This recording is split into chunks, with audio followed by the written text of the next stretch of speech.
today's practical is focusing on all the skills that we would look at in our first year of high school, so in year 7. And it's about bringing a lot of them together and really being able to showcase everything that you have learned in the kitchen. So we are looking at using the hob, so we're going to be cooking some pasta.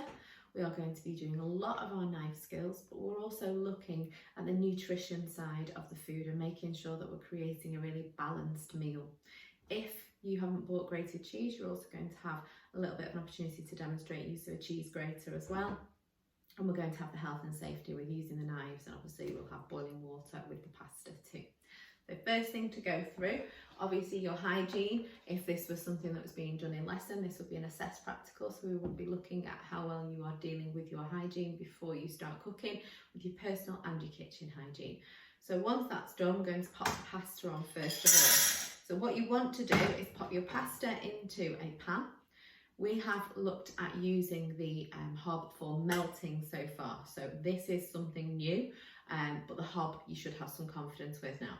Because we are boiling water, we put it at the back of the hob, out of the way, and we ensure our pan handle is tucked in.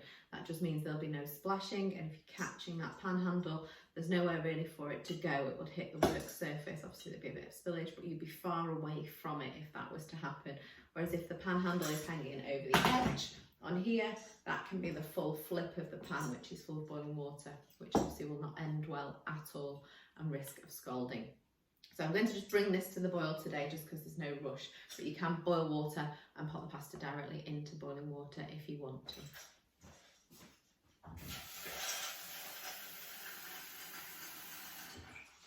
So putting it onto the back, and I'm putting it on a high heat, so I'm going to put it on 6 for mine. Obviously if you've got gas, put it on the largest flame. That's just to bring it to the boil.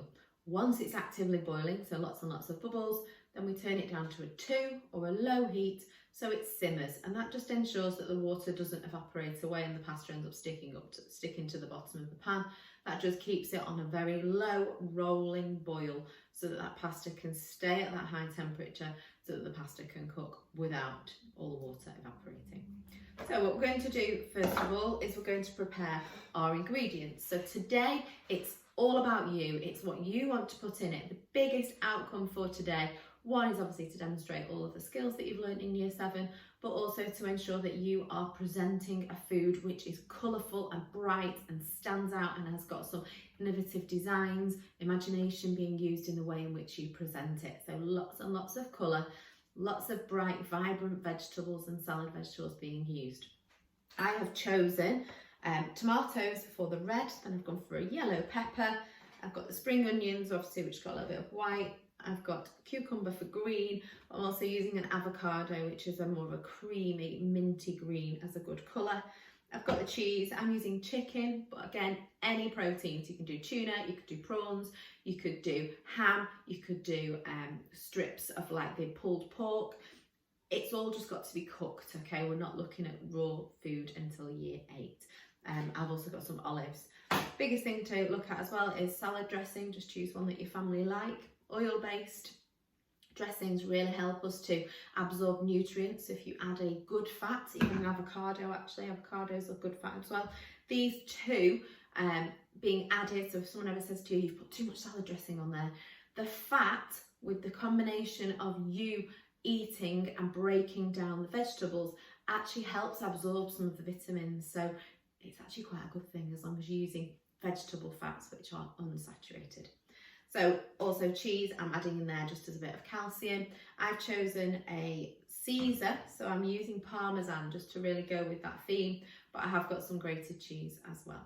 So first thing we're going to do is the tomatoes. Obviously, it doesn't matter what you choose as long as they're a salad ingredient, try and get a nice blend of colours. So I'll just quickly run through as a recap. Bridge hold for cherry tomatoes, just to pop them in half. I'm going to put all my my prepared vegetables onto a plate just to keep my work area tidy. So a couple like that. Obviously with the olives, they can go in whole, or again, exactly the same as the tomato. You can just cut them in half and that's absolutely fine. With the cucumber, obviously, just remove the outer layer of the cucumber, any packaging that's in it.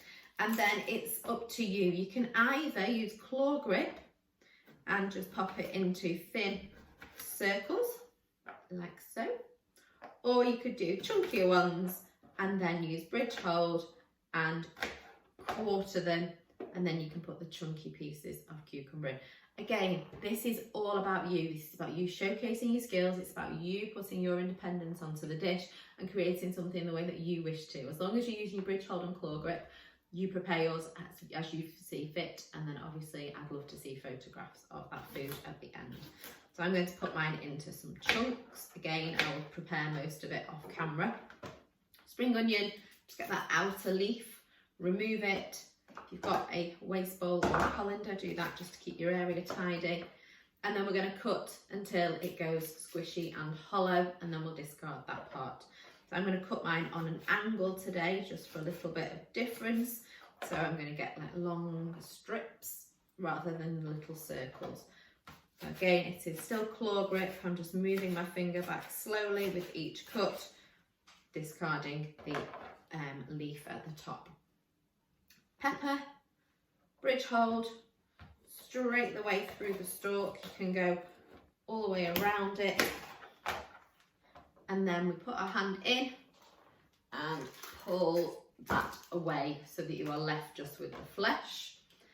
Then cut from the inside. If you've got any little bits of white, just pull those out. Cut from the inside and go through the skin that way. You go that way and your knife's quite blunt, it will squash the pepper.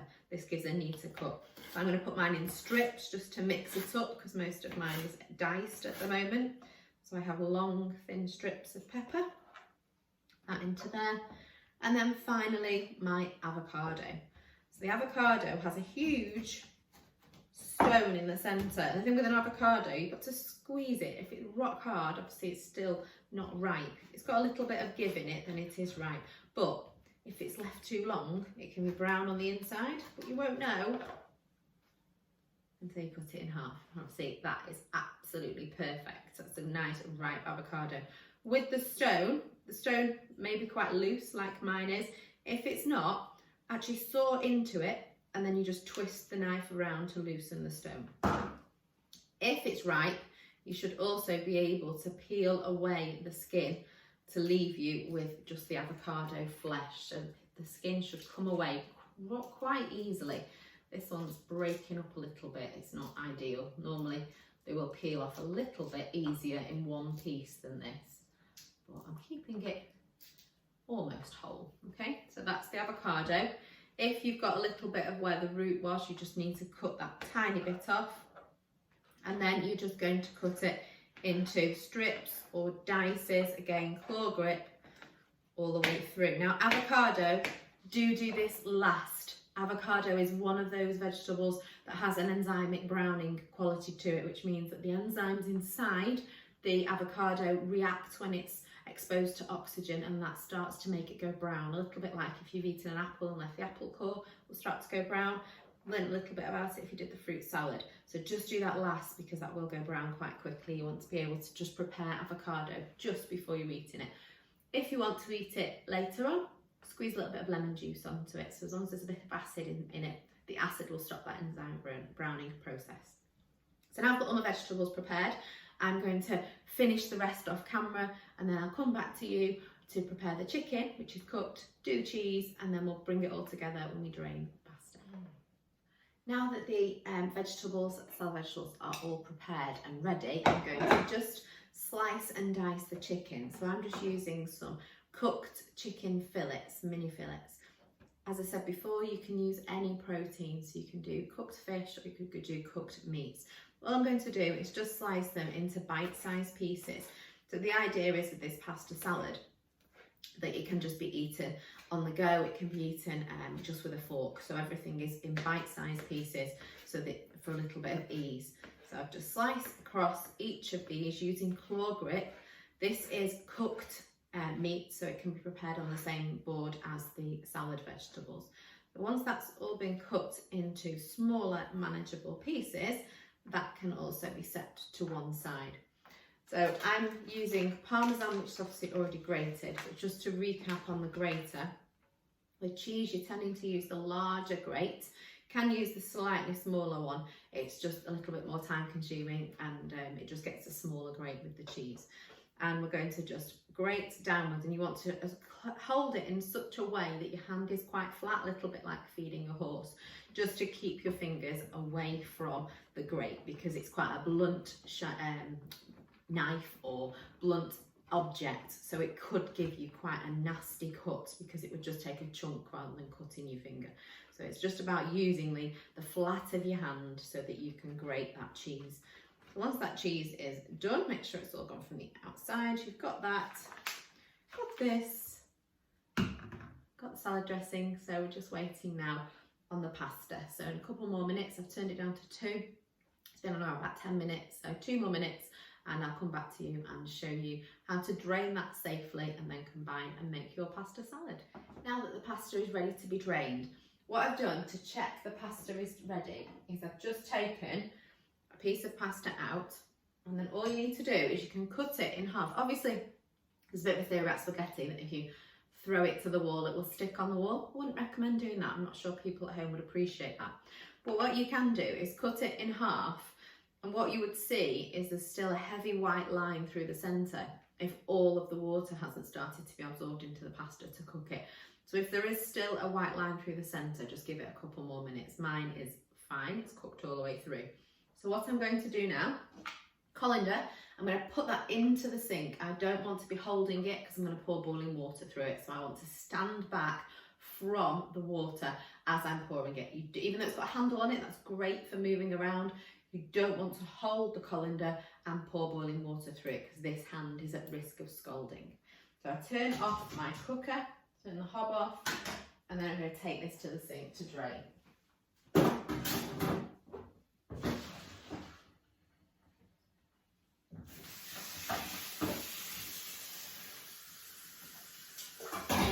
So you may be able to hear I've got running water. We're making a salad, so we don't want our pasta to be hot, so I'm running cold water through it just to cool it down. What would happen if you put hot pasta with salad ingredients? It kind of makes them all wilt. The heat of it will just make them a bit soggy, and that's not what we want. We want a really crunchy, vibrant, full of texture type pasta salad. We don't want a wilted, soggy salad. So I'm just going to leave that there now just for a couple of minutes while we start to think about how we're going to structure our salad. Traditionally, we used to look at layered salads, so you could create a rainbow with the different shapes and do a layered pasta salad. These days it's actually better, and most people have got bowls rather than glass to put things in. It's all about the presentation on the top. So it's about making sure that you're really thinking it through so you get a really good variety of colours on there.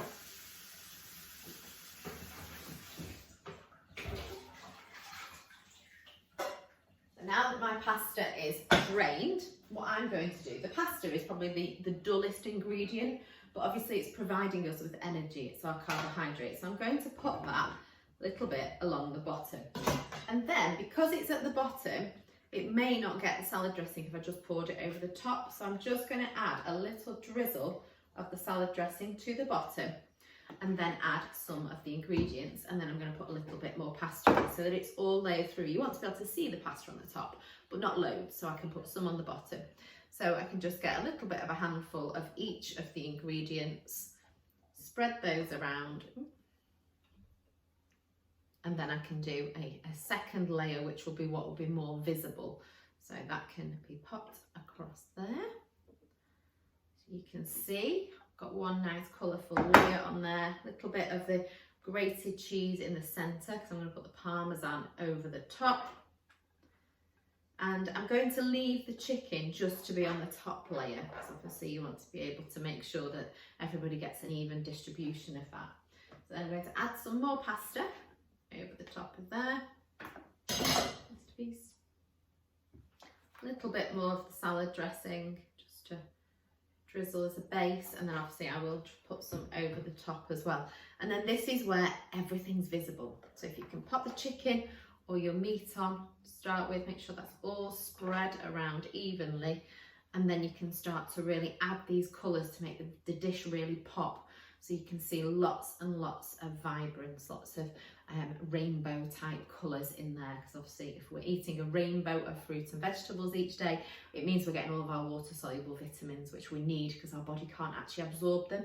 So it's really important that we're getting that 5 a day. But by having different colours, we're getting all of the B and the C vitamins, because obviously they have different amounts of vitamin in each coloured fruit. They all kind of, if you think about orange fruits, they are really, really high in beta carotene, which is where you get the carrots and seeing in the dark from. So if you eat your orange fruit, you're going to get your B, you're going to get your A vitamin. Obviously, if you're eating something like raw spinach, you're going to be getting lots of iron, but you're also going to also be getting lots of vitamin C, which people always think vitamin C in oranges, but actually a lot of green leafy vegetables are high in vitamin C. So I'm going to top now with the avocado. That means it'll touch the salad dressing more, which if it's got any sort of citrus or acid in it, then that will prevent that from going brown as well. So all of that is now on there. I'm going to add a sprinkling of Parmesan over the top. I'm going to put it into my hand so that I don't overdo it, because Parmesan's obviously quite a strong flavoured cheese. Pop that through like so. And then I'm going to give this a bit of a shake so it comes out evenly. And then you're just going to drizzle the salad dressing over the top. And voila, you have a very, very colourful pasta salad. So I'd love to see your creations. Think about your colours, think about your mix, making sure that you've got your carbohydrate from your pasta, you've got a protein source in there. Even if you do egg, if you're vegetarian, you can do egg as your protein source. Then making sure you've got a good variety of colours of vegetables, so you're getting that rainbow, that 5 a day. And a bit of cheese in there for calcium, and you've got a really good balanced meal that replicates what we call the Eat Well Guide.